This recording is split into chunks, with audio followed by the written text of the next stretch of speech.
प्रियजनांनो, येशू ख्रिस्ताच्या नावाने तुम्हाला प्रेमपूर्वक शुभेच्छा. तुम्ही कसे आहात? आजची सकाळ कशी आहे तुमच्यासाठी?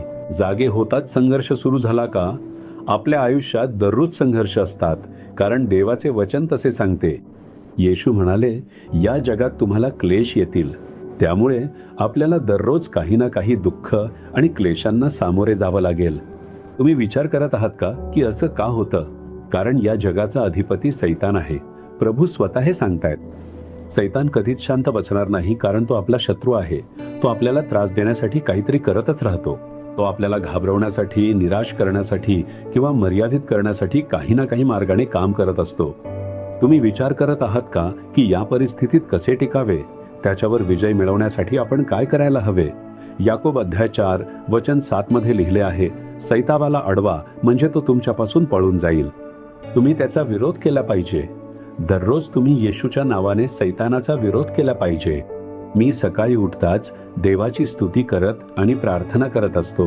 इफिसकरण 6 वचन 12 मध्ये लिहिले आहे, सत्तांबरोबर, अधिकाऱ्यांबरोबर, सध्याच्या काळोखातील जगाच्या अधिपतींबरोबर आणि आकाशातल्या भुरात्म्यांबरोबर आपले झगडणे आहे.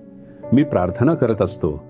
या आत्म्यांचा येशूच्या नावाने विरोध करत असतो. मी स्वतःला येशूच्या रक्ताला अर्पण करतो. मी त्याचा आहे. सैताना, तू मला त्रास देऊ शकत नाहीस किंवा माझ्यावर विजय मिळवू शकत नाहीस.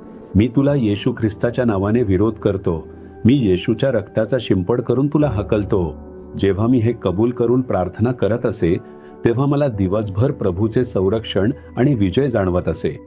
प्रत्येक सकाळी तुम्ही देखील तुमच्या शत्रू सैतानाच्या कामांवर विरोध करून प्रार्थना केली पाहिजे. जर तुम्हाला भीती वाटली तर सैतान पुन्हा पुन्हा तुमच्या मागे येत राहील. मग तुम्ही म्हणाल, सैतान माझ्या भीती वाढवणाऱ्या गोष्टी करत आहे. तो काय करत आहे? ज्याने त्याच्यावर विजय मिळवला तो येशू तुमच्या सोबत नाही का? मग तुम्हाला भीती का वाटते?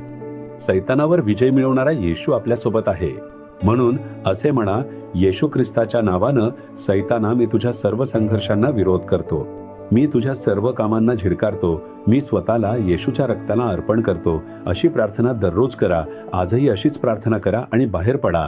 तुमचे सर्व काम यशस्वी होईल. सैतान लढला तरी तो हरणारच, तुम्ही जिंकणार. त्याच वेळी या वचनात असं म्हटलं आहे, देवाला शरण जा आणि सैतानाचा विरोध करा. जर तुम्ही त्याच्या वचनाचे पालन करत नसाल तर तुम्ही सैतानावर विजय मिळवू शकत नाही. जर तुम्ही सैतानाला हकलू शकत नसाल तर याचा अर्थ असा की तुम्ही कुठल्या तरी बाबतीत वचनाचे पालन केलेले नाही. म्हणूनच तुम्ही दररोज देवाच्या वचनाचा मनन करायला हवं आणि त्याचे पालन करण्याचा संकल्प करायला हवा. तुम्ही देवाला शरण गेलात आणि सैतानाचा विरोध केला तर तुम्ही विजय मिळवू शकता. आज तुमचं मन तपासा. तुम्ही प्रत्येक गोष्टीत देवाच्या वचनाचं पालन केलं आहे का? होय असल्यास सैतानाचा निर्भयपणे विरोध करा. तुम्ही आज आणि दररोज विजय मिळवाल. सैतान कधीच तुमच्यावर विजय मिळवू शकत नाही. ठीक आहे? आता असं म्हणा, पिता, येशूने मला सैतानावर विजय मिळवून देण्यासाठी स्वतःला क्रूसावर अर्पण केल्याबद्दल तुझे आभार. माझा शत्रू सैतान माझ्यावर विजय मिळवू शकत नाही. मी त्याचा येशूच्या नावाने विरोध करतो. आज तो आणणाऱ्या प्रत्येक संघर्षाचा मी निषेध करतो. मी येशूच्या रक्ताचा शिंपड करतो. मला विजय देणाऱ्या येशूचे आभार. येशूच्या नावाने आमेन, आमेन. जीसस रिडीम मराठी ह्या YouTube चॅनेलला सबस्क्राईब करा.